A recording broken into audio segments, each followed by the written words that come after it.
Assalamualaikum warahmatullahi wabarakatuh. Bertemu lagi dengan saya Dery Feriadi.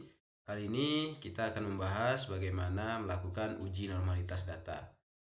Baik, kita masih menggunakan data pada pembahasan sebelumnya. Kita menggunakan data digital literacy. Masih menggunakan data yang kemarin ya. Nah, ini data yang sudah kita olah pada video-video sebelumnya. Nah, kali ini bagaimana cara kita untuk menguji data normalitas, atau menguji normalitas suatu data. Nah, caranya perhatikan baik-baik, ikuti dengan seksama ya langkah-langkahnya.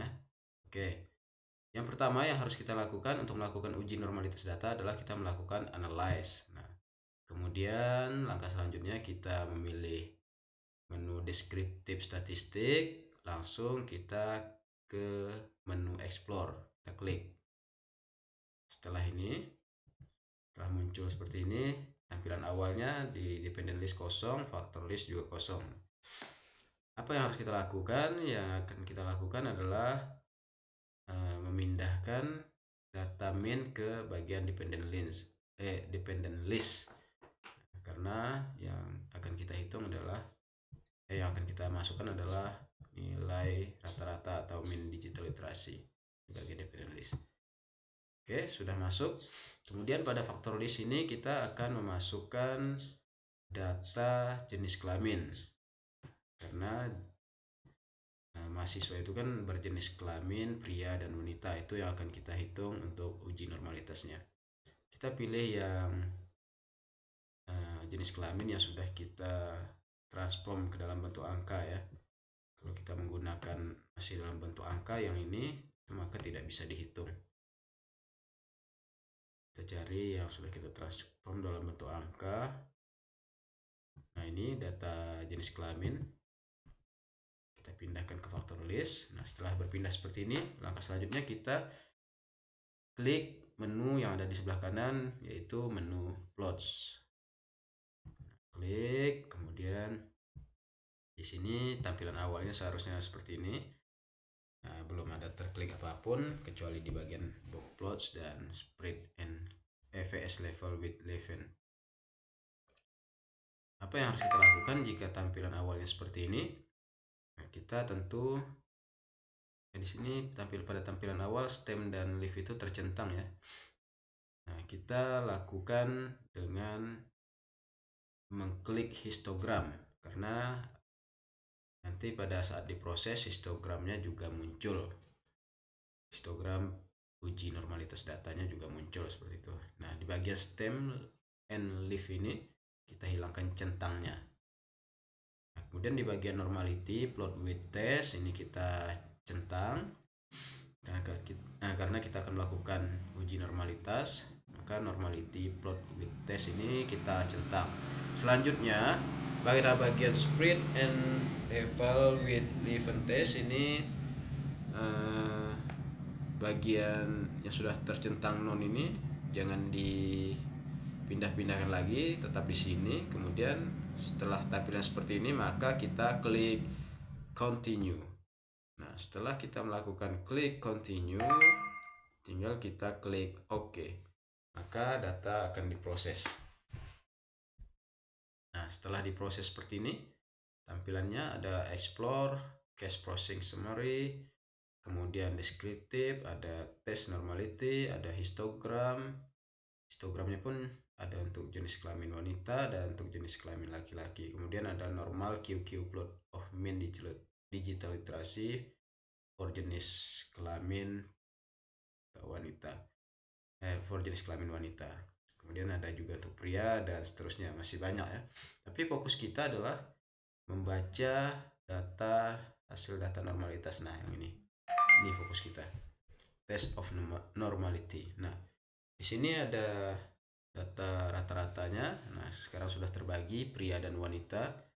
Nah, ini jumlah responden wanita itu ada 82, jumlah responden pria ada 45.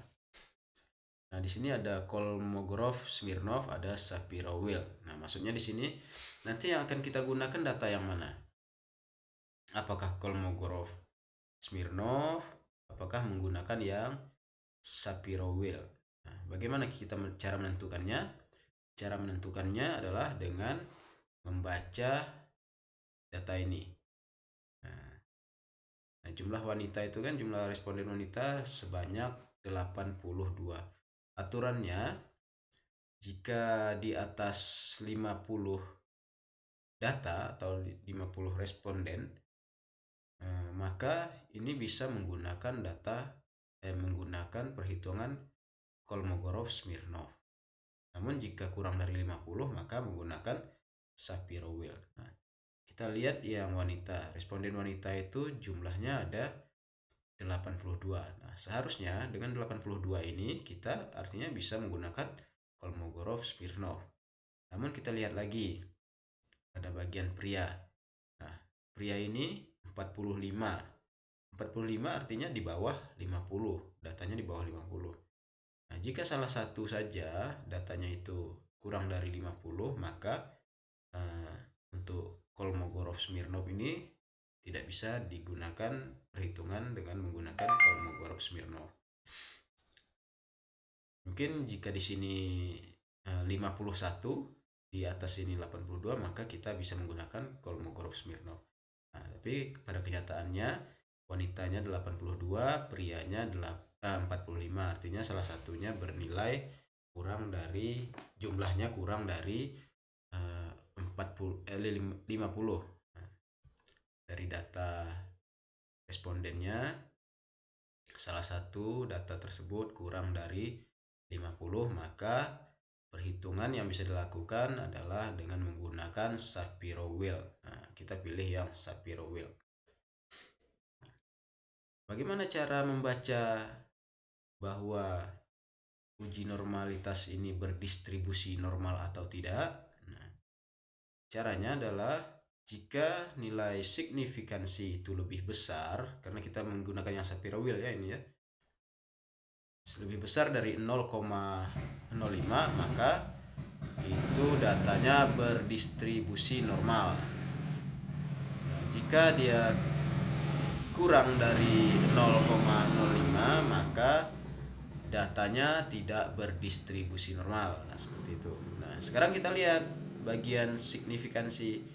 Untuk yang wanita itu nilainya adalah, nilai signifikansinya adalah 0,054, artinya lebih besar dari 0,05, artinya berdistribusi normal. Kita lihat lagi yang pria. Pria nilainya, nilai signifikansinya adalah 0,540. Maka 0,540 ini kan juga lebih besar dari 0,05.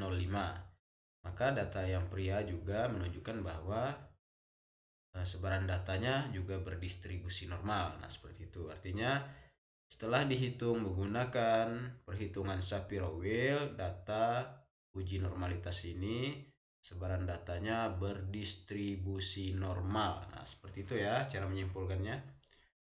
Baik, mungkin itu saja pembahasan kita kali ini. Kita akan lanjutkan untuk membahas bahasan selanjutnya pada video-video selanjutnya. Oke, saya akhiri. Assalamualaikum warahmatullahi wabarakatuh.